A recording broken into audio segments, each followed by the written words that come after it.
A cowboy stood before the entire town and spoke 4 quiet words to the one woman everyone else had already dismissed. But what made him choose her?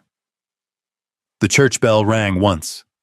A cold Wyoming wind swept dust across the street as dozens of townsfolk stood frozen in place. Near the front steps, a limping woman tightened her grip on a worn travel bag. A horse snorted. Leather creaked. Then the cowboy stepped forward, ignoring every stare around him. His eyes never left hers, and just before anyone could stop him, he said something that made the crowd fall silent. What happened before that moment was a story nobody saw coming. If stories of courage, love, and second chances speak to you, stay with us and share where you're watching from. The first snow of the season had not arrived yet, but winter was already sitting on the shoulders of Redstone Ridge. A cold wind rolled down from the Windstone Mountains, carrying dust across the main street and rattling the wooden signs above the storefronts. Men gathered near the freight station before sunrise. Ranch owners, foremen, cowboys looking for extra hands. Every fall, it was the same. People came hoping to find work before winter closed the roads. Some arrived with strong horses. Some arrived with references folded inside coat pockets. Others arrived with nothing. Delilah Brooks stood alone near the edge of the platform. A faded canvas bag rested beside her boots. The right heel of one boot was worn down unevenly. When she shifted her weight, a slight limp followed every step. She kept her chin lifted anyway. The station clock showed a few minutes past 8. One by one, ranch owners looked over the waiting workers. Questions were asked. Hands were shaken. Names were written into small ledgers. People were chosen. People were sent away. A broad-shouldered rancher named Vernon Pike stopped in front of Delilah.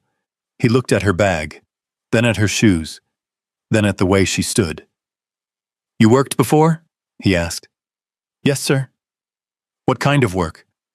"Cooking, cleaning, bookkeeping, laundry." The man glanced toward her leg. His expression changed.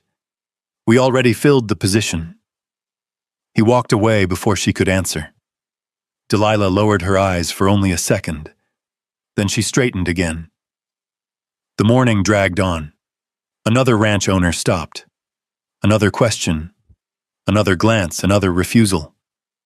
By noon, the crowd had become thinner. Most workers were already leaving town with their new employers. A wagon loaded with supplies rolled past. The smell of coffee drifted from the diner across the street. Somewhere nearby, a blacksmith hammered iron. The sound echoed through town. Delilah remained where she was. The cold seemed sharper now. An older woman carrying groceries paused beside her. "You should try Casper," she said quietly. "There might be work there." Delilah forced a small smile. "Thank you." The woman nodded and continued down the street. Both of them knew Casper was nearly 2 days away, and Delilah barely had enough money for supper. She reached into her coat pocket. 2 coins. A folded receipt. Nothing else, that was all. A group of cowboys passed by, laughing. One of them glanced toward her. Not cruelly, not kindly. Just the look people gave someone they had already decided could not help them. By early afternoon, only a few ranch owners remained. The clouds overhead had turned gray. A gust of wind swept across the station yard. Delilah tightened her coat around herself. For the first time all day, uncertainty reached her face. Not fear, not anger, just exhaustion. She had spent years moving from town to town. Temporary jobs, temporary rooms, temporary promises, always one bad season away from starting over. And now another winter was coming. A horse snorted nearby. She looked up. A dark wagon had stopped near the station. The driver climbed down slowly. Tall, broad shoulders, weathered hat, dark coat dusted with road dirt. The conversations around the station seemed to soften when he appeared. People noticed him. Not because he demanded attention, because he never did. Cole Mercer, owner of Broken Mesa Ranch. Delilah recognized the name. Almost everyone in Wyoming did. Cole walked across the yard carrying a folded supply list. He wasn't looking for workers. At least that was what everyone assumed. His ranch already had a reputation for running smoothly. He stopped a few feet from Delilah. For a moment, neither spoke. The wind tugged at the brim of his hat. His eyes moved briefly toward her worn travel bag, then back to her face. Not once did he look at her leg. Not once. "You know how to cook?" he asked. Delilah blinked. After a day full of questions, it seemed strangely simple. "Yes." "You cook for large crews?" "Yes." "Bake?" "Yes." A pause. Cole nodded once. "Get in the wagon." For a second, she thought she had misunderstood. "What?" "I said get in the wagon." The words were calm, matter-of-fact, as if the decision had already been made. Around them, several people stopped talking. A few heads turned. Delilah stared at him. "You haven't asked anything else." Cole shrugged lightly. "If you can cook, that's enough." The silence stretched. Then he stepped aside and opened the wagon door. Delilah looked around. No one spoke. No one laughed. No one offered an explanation. The station yard suddenly felt very still. Slowly, she picked up her canvas bag. The handle creaked from age. She climbed into the wagon. Cole returned to the driver's seat. A moment later, the horses started forward. The wheels rolled across frozen dirt. Redstone Ridge began to fall behind them. Delilah looked through the small rear window. The station grew smaller. The storefronts disappeared one by one. The church steeple faded into the gray afternoon sky. For the first time all day, she allowed herself to breathe. Not relief. Not yet. Just a small breath. A beginning. Beside her sat a crate of coffee beans, 2 sacks of flour, and a ledger book tied with string. Ordinary things. But somehow they felt heavier than gold. Because they were headed somewhere. Because, for the first time in a long while, someone had said yes. Outside, the road curved toward the distant mountains. Cole guided the horses without speaking. The wagon rocked gently over frozen ruts. Miles passed. The town shrank behind them. Delilah rested her hand on her worn travel bag. She wondered what kind of ranch awaited her. She wondered why a man like Cole Mercer had chosen her when nobody else would. Neither question had an answer. Not yet. Back in Redstone Ridge, a man stood on the boardwalk outside the bank. He watched the wagon disappear into the distance. His expensive wool coat moved in the wind. His jaw tightened. His eyes followed the road long after the wagon vanished from sight. Then he turned and walked inside the bank without a word, as though something valuable had just slipped beyond his reach. The wagon rolled west for nearly 3 hours before Broken Mesa Ranch finally appeared. Delilah saw it first through a break in the hills. A long valley opened beneath the fading afternoon light. Snow dusted the distant peaks of the Windstone Mountains. A creek wound through yellow grass before disappearing behind cottonwood trees, stripped nearly bare by autumn. The ranch house stood on a low rise. Weathered wood, wide porch, smoke drifting from a stone chimney. Nothing grand, nothing flashy, just solid. The kind of place built to last through hard winters. Cole guided the horses through the front gate. The hinges groaned softly. Several ranch hands looked up from unloading hay. Most nodded respectfully toward Cole. Then their eyes shifted toward Delilah. She braced herself for questions, for curiosity, for judgment. None came. A gray-haired cowboy named Frank simply tipped his hat. "Evening, ma'am." Delilah blinked. "Evening." That was all. No one stared. No one whispered. The simple kindness felt almost unfamiliar. Cole carried her bag inside. The house smelled faintly of coffee, pine wood, and fresh bread. He showed her a small room on the first floor, a quilt folded neatly at the end of the bed, a wash basin near the window, a wooden chair beside a lamp. "You'll stay here," he said. Delilah looked around. It's bigger than any room I've had in years. Cole nodded once. The stove works. Water's pumped every morning. Supper's at 6. Then he left. No speech, no conditions, no reminder that she owed him anything. Only silence. That first evening, she joined the ranch hands for supper.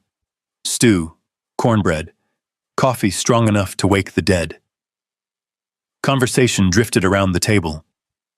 Weather, cattle prices, a broken fence near the south pasture. Nobody treated her like an outsider. Nobody treated her like a burden. After supper, she washed dishes while lantern light flickered against the kitchen walls.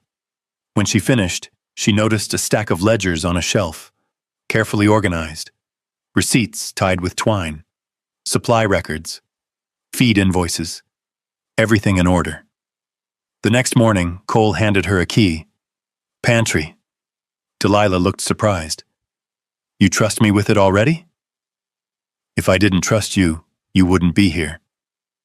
He walked away before she could answer. Days turned into weeks. The rhythm of broken mesa settled around her. Before sunrise, coffee brewed on the stove, breakfast for 12 men, inventory checks, flour counts, bean sacks, salted pork, kerosene deliveries, then bookkeeping in the afternoon.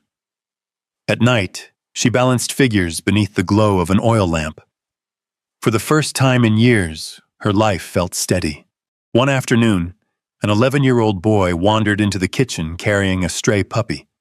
His name was Owen Parker. Orphan, part-time stable helper, full-time troublemaker. The puppy immediately stole a biscuit and ran. Owen looked horrified. Delilah laughed before she could stop herself. The sound surprised both of them. From that day on, Owen appeared constantly, helping stack supplies, carrying water buckets, inventing excuses to visit the kitchen.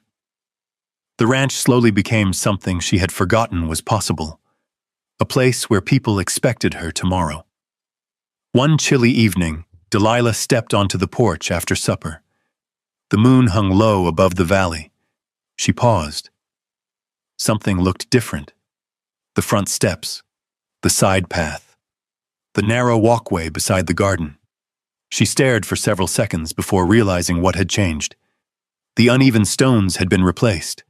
The path was wider, smoother, easier to walk, especially for someone who limped.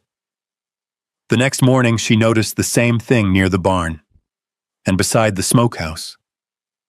Small changes, careful changes. Never mentioned. Never explained. Late that afternoon, she found Cole repairing a gate hinge. You changed the paths. Cole kept working. They needed fixing. They've needed fixing for years. The hammer stopped briefly, only briefly. Then he returned to work. The ranch should work for everybody who lives here. Nothing more. Delilah stood there for a moment, then quietly walked away. Winter crept closer. The first freezing rain arrived one evening after dark. Wind rattled the windows. Most of the ranch hands gathered inside the bunkhouse playing cards. Delilah finished cleaning the kitchen and stepped outside to bring in a basket left near the porch. Voices drifted from the open bunkhouse window. She recognized Frank's voice. 7 years, someone whistled. Hard to believe. Another man laughed softly. I stopped counting after the third widow tried to marry him. More laughter. Frank shook his head. Doesn't matter who asked.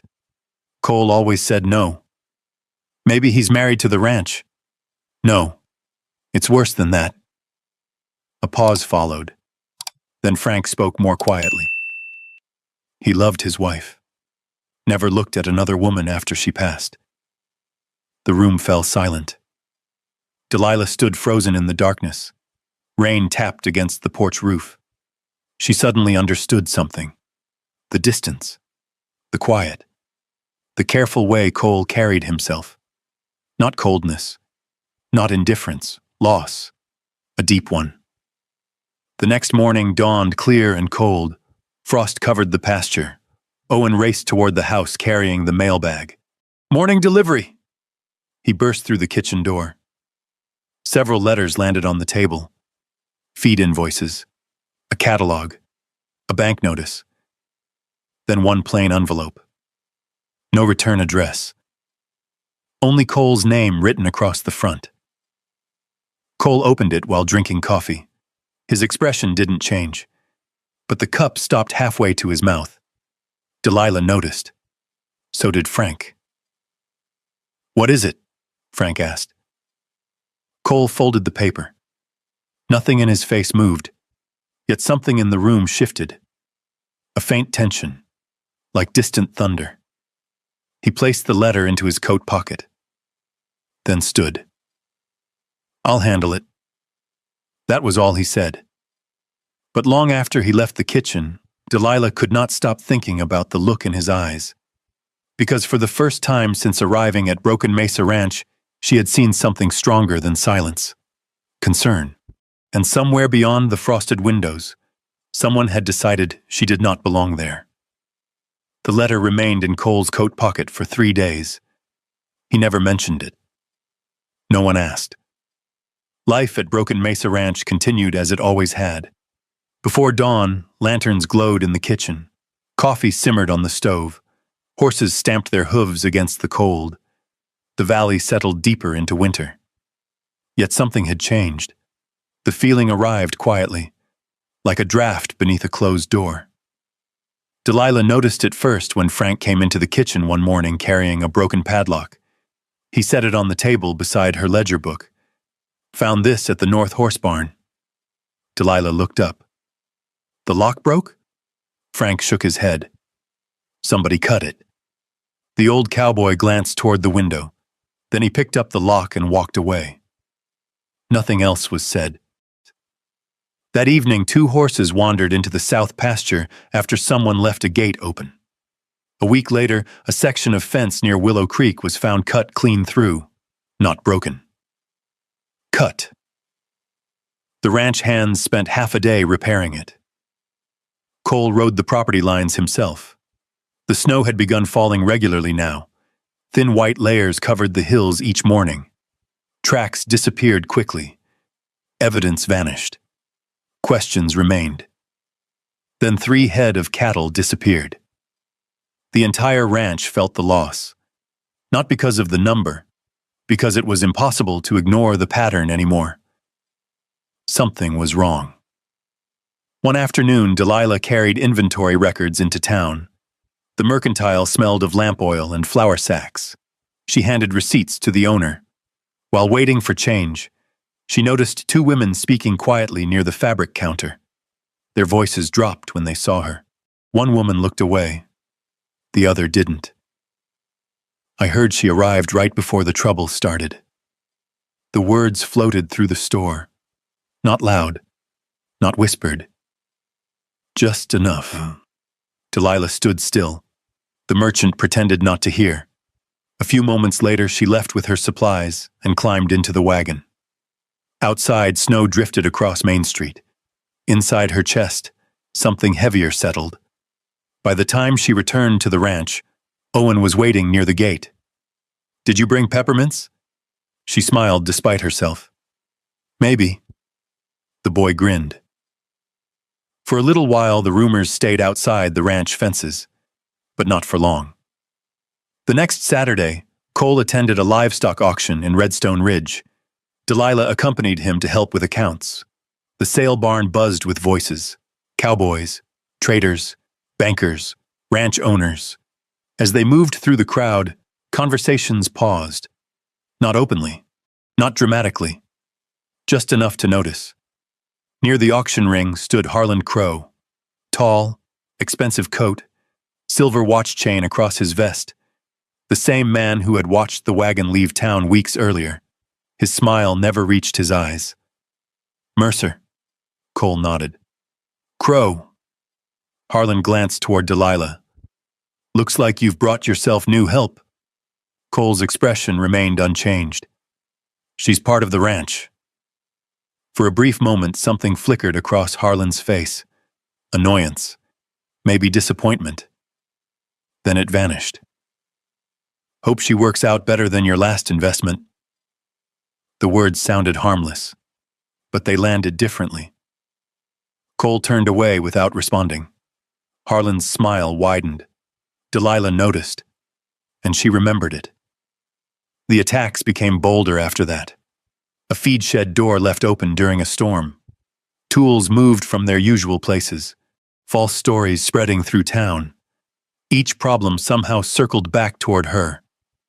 Each rumor carried the same question. What if Delilah Brooks was responsible?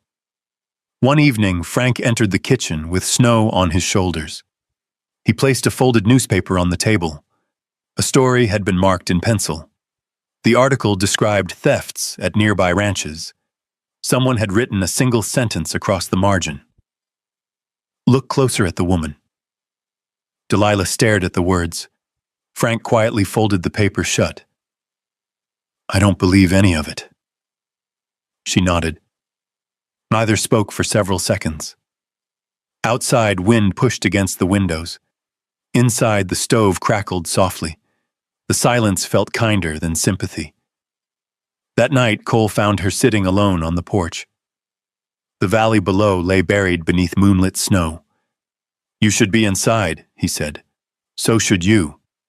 A faint smile touched his face, only for a moment. Delilah looked out toward the mountains. People are starting to believe those stories.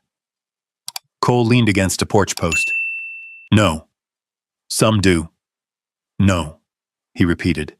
His voice stayed calm, certain, the kind of certainty that left no room for argument. Delilah lowered her eyes. Why? The question escaped before she could stop it. Why don't you? Cole stared toward the dark pasture. Because he trusted what he saw. Because every ledger balanced. Because every worker respected her. Because she had brought life back into rooms that had been silent for years. But he said none of those things. Instead, he answered simply, because they're wrong. The wind carried the words away, yet somehow they stayed. A few days later, the first major snowstorm arrived. The sky darkened before noon. Snow blew sideways across the valley. Visibility vanished. Frank ordered everyone indoors. The horses were secured. Barn doors reinforced.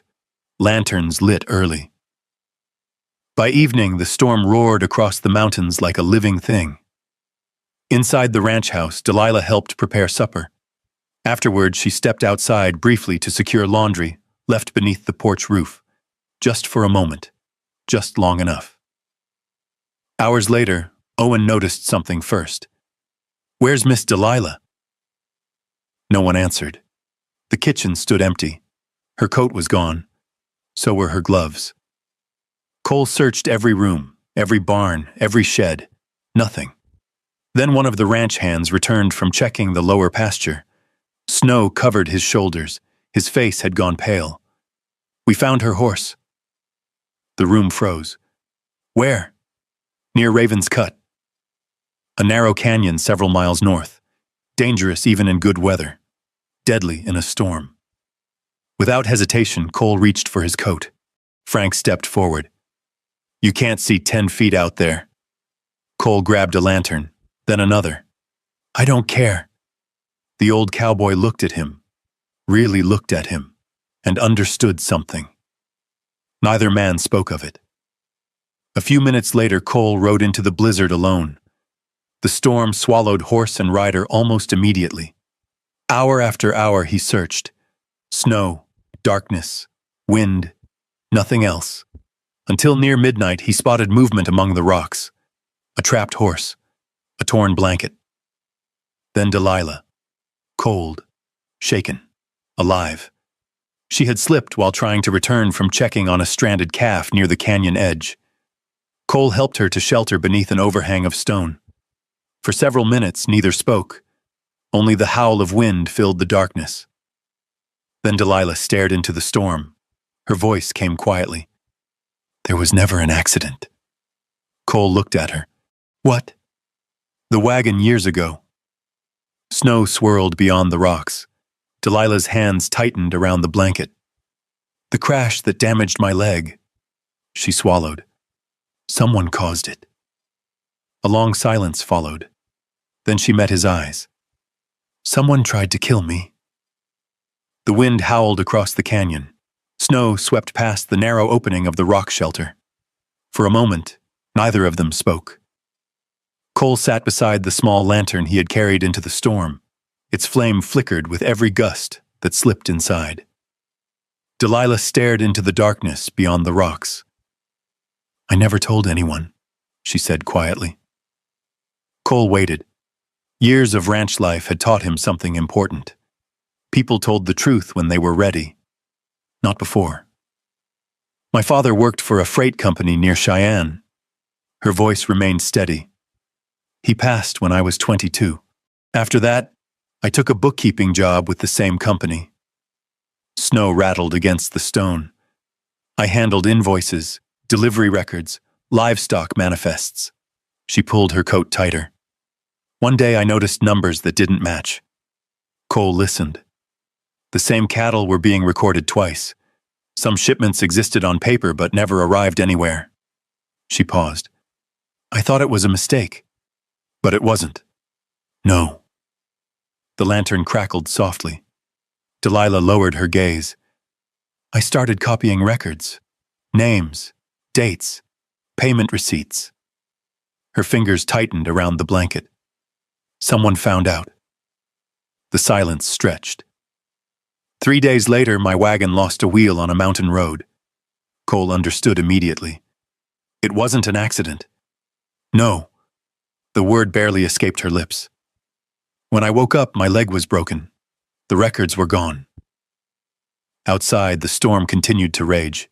Inside, something else settled between them. Understanding. Not pity, not sympathy. Understanding. When dawn finally arrived, the storm had weakened enough for them to ride home. Broken Mesa Ranch appeared through drifting snow late that morning. Owen nearly tackled Delilah when she climbed down from her horse. You scared everybody. She smiled and rested a hand on his shoulder. I'm sorry. The boy nodded fiercely, then pretended he had not been worried. For several days afterward, the ranch returned to its routine, at least on the surface. But Delilah noticed changes. Cole spent more time studying old newspapers, more time reading county records, more time asking questions in town. One evening, she found him reviewing property maps at the dining table. You think the people from my past are connected to this? Cole folded the map. I think too many strange things started happening after you arrived. That's not proof. No. His eyes met hers. But it's enough for me to keep looking. Something warm moved through her chest. Not because he had answers, because he had stayed. Weeks passed. Winter tightened its grip around Redstone Ridge. Then the bank notice arrived. A second one. And a third. The cattle losses had hurt the ranch. So had the damaged fences. Several contracts were delayed. Suppliers wanted payment. The bank wanted reassurance. Meanwhile, 2 ranch hands quietly accepted work elsewhere. Not because they distrusted Delilah, because uncertainty frightened people. The valley began talking again. Rumors spread faster than snow. By February, everyone knew a town meeting had been scheduled. Attendance was expected. The church hall filled quickly that evening. Oil lamps glowed against wooden walls. Ranchers sat beside merchants. Farmers stood near the rear doors. Even the banker attended. Harlan Crow stood near the front, perfectly dressed, perfectly confident. Delilah sat quietly beside Frank. Cole stood near the wall. The meeting began with discussions about cattle losses across the county. Then Harlan finally stood. The room quieted immediately. I believe we all know when these problems started. Several heads turned. Delilah felt it instantly. The shift in the room. Harlan continued. Maybe Broken Mesa would recover if certain influences were removed. Nobody said her name. Nobody had to. The implication hung in the air. The banker cleared his throat. A ranch owner looked down at his boots. No one wanted to speak first. Harlan smiled. Sometimes difficult decisions must be made for the good of the community. The silence became unbearable. Delilah slowly rose from her chair. Perhaps leaving would make things easier. Perhaps that was what everyone expected. But before she could take a single step, another chair scraped across the floor. Cole Mercer stood. The sound echoed through the church hall. Every eye followed him. He walked calmly across the room, not toward Harlan, toward Delilah. Then he stopped beside her, close enough that nobody could mistake his choice. Harlan's smile faded. The room held its breath. Cole looked around at the crowd, at neighbors, friends, people he had known for years. When he finally spoke, his voice was calm, the same voice he used discussing weather or cattle prices, yet somehow it carried through the entire hall. The person who should leave isn't her. Nobody moved. Nobody spoke. Even the stove in the corner seemed quieter. Harlan's jaw tightened. Cole continued, "She's done more good for Broken Mesa than most people in this room." The words landed harder because he rarely offered praise, and everyone knew it. For several long seconds, nobody challenged him. Then Harlan turned away first. The meeting ended shortly afterward. People filed out into the cold night. Whispers followed. Questions followed. But something else followed too. Respect. The kind that could not be forced. Later that night, snow drifted softly outside the ranch house. The kitchen stood empty. The lamps were dark. A single letter rested on the table beside the coffee pot. Cole found it just before dawn. His eyes stopped on the familiar handwriting, and suddenly the house felt far too quiet. Delilah Brooks was gone. The letter lay beside the coffee pot, folded neatly. Her handwriting was careful, just as it always was when she recorded supply orders or balanced ranch accounts. Cole opened it. The words were short. She thanked him for everything, for the room, for the work, for treating her with dignity when nobody else had. Then came the line that made him read the page twice. "If I stay, they'll keep using me to hurt you." The letter ended there. No destination, no promise, no goodbye. Outside, dawn was only beginning to color the eastern ridge. Cole folded the paper and slipped it into his coat pocket. 10 minutes later, he was saddling his horse. Owen came running from the bunkhouse, still pulling on his boots. "Where are you going?" Cole tightened the saddle strap. "To bring someone home." The boy stopped asking questions. By sunrise, Cole was following wagon tracks heading south along the frozen creek road. The tracks were fresh. Delilah had left before first light. The trail wound through cottonwoods and narrow valleys dusted with late winter snow. Around noon, he found her. She was resting beside a small trading post near Miller's Crossing. Her carpetbag sat beside a bench. When she saw him ride into the yard, she lowered her eyes. For several seconds, neither spoke. Then Cole climbed down from his horse. "You left." "I had to." "No." His voice remained calm. "You decided you had to." A cold breeze moved across the porch. Delilah looked toward the distant mountains. "They won't stop." "Maybe." "They'll keep coming after your ranch." "Maybe." She finally looked at him. "Then why are you here?" Cole hesitated. For a man who rarely struggled for words, the silence lasted longer than expected. "Because Broken Mesa isn't the same place without you." The wind rattled a loose sign hanging above the store. Delilah blinked. Neither of them noticed the storekeeper quietly stepping back inside. Some moments deserved privacy. Before either could continue, another rider appeared on the road. A government-issued horse, dark coat, federal saddlebags. The man introduced himself before reaching them. Benjamin Holt. He removed his gloves. "Federal investigator." Cole frowned. "What do you want?" "Actually," Holt replied, looking toward Delilah, "I've been looking for her." The next several hours changed everything. Inside the trading post office, Benjamin spread documents across a wooden desk. Shipping manifests, payment ledgers, signed freight contracts, old witness statements. The papers stretched back nearly 8 years. Harlan Crow's name appeared again and again. So did the names Delilah remembered from the freight company. Benjamin adjusted his spectacles. We've been investigating livestock fraud across 3 territories. He tapped one document. Several witnesses disappeared. Another paper. Records vanished. Another. Accidents happened. Delilah stared at the signatures. One of them belonged to the supervisor who had handled her case years earlier. Benjamin looked at her carefully. You weren't imagining any of it. For the first time in years, someone official had finally said the words aloud. 3 days later, Redstone Ridge filled with people. The hearing was held inside the county courthouse. Ranchers arrived from neighboring valleys. Merchants crowded the back rows.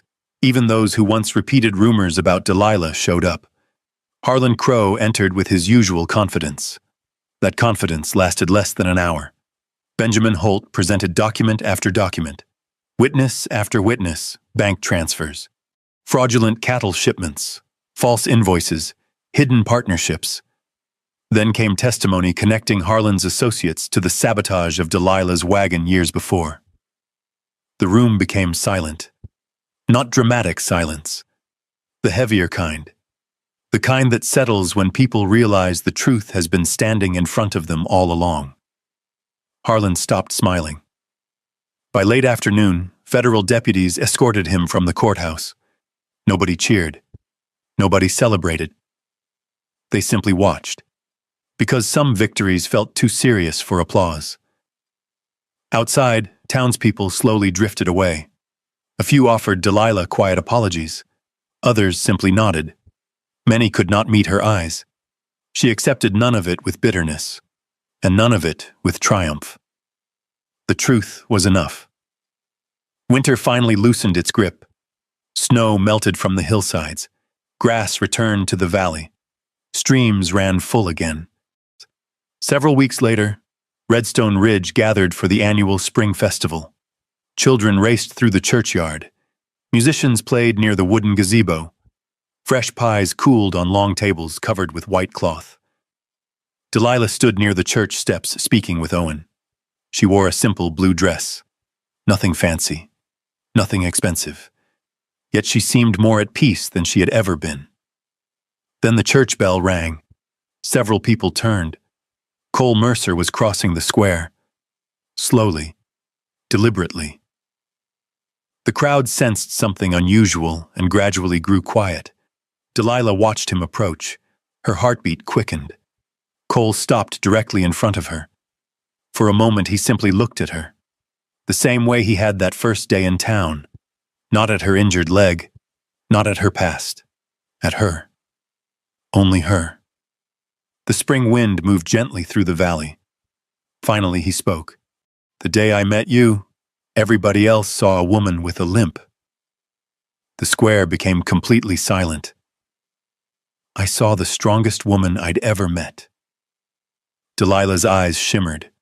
Cole reached into his coat. He removed a small silver ring. Simple. Handmade. Honest. Just like him. Then, before the entire town, he lowered himself onto one knee. A collective breath swept through the crowd. Cole looked up at her. His voice never wavered. You belong with me. Tears never came. Not because she felt nothing, because some emotions were too deep for tears. Slowly, Delilah extended her hand. Cole slipped the ring onto her finger. The church bell rang again. This time nobody remained silent. Applause spread through the square. Owen cheered loudest of all. Months later, people would still talk about that afternoon. Not because a rancher proposed, not because a criminal had fallen, but because everyone remembered what happened when a man chose someone the world had overlooked. That evening, as the sun settled behind the Wyoming mountains, Cole and Delilah rode side by side toward Broken Mesa Ranch. The valley glowed gold beneath the fading light. The ranch house waited in the distance. Its porch, its kitchen, its familiar gate. Home. For years, Delilah had lived as if she were always one town away from being unwanted again. Now the road ahead felt different. Not because life would be easy, not because troubles would never come, but because for the first time in a very long while, she no longer felt like someone left behind. And beside her rode the man who had seen her worth long before anyone else did. Together they disappeared into the spring sunlight, carrying with them something far more valuable than justice. They carried belonging. And maybe that's the part of this story that lingers long after the dust settles, because if you place yourself where Delilah once stood, alone in a crowded town, judged before anyone knew your heart, you realize how much a single act of kindness can matter. Not grand gestures, not speeches. Just one person willing to look past the scars and see the human being underneath. And if you imagine yourself in Cole's boots, perhaps you understand something too. Sometimes love doesn't arrive with thunder or certainty. Sometimes it arrives quietly. It sits across the kitchen table. It helps with the books. It stays when leaving would be easier. What makes this story memorable isn't the arrest, the hearing, or the public proposal. It's the reminder that healing often begins the moment someone feels seen, truly seen. Most of us carry parts of our past that we wish had turned out differently. Old wounds, old mistakes, old losses. Yet now and then, life places a person in our path who helps us believe that our story is not finished. I'd love to know your thoughts.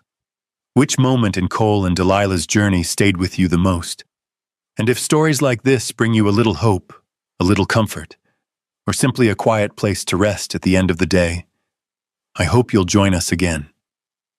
There are many more journeys waiting beyond the next trail. Stories of courage, healing, second chances, and the kind of love that finds its way home when you least expect it.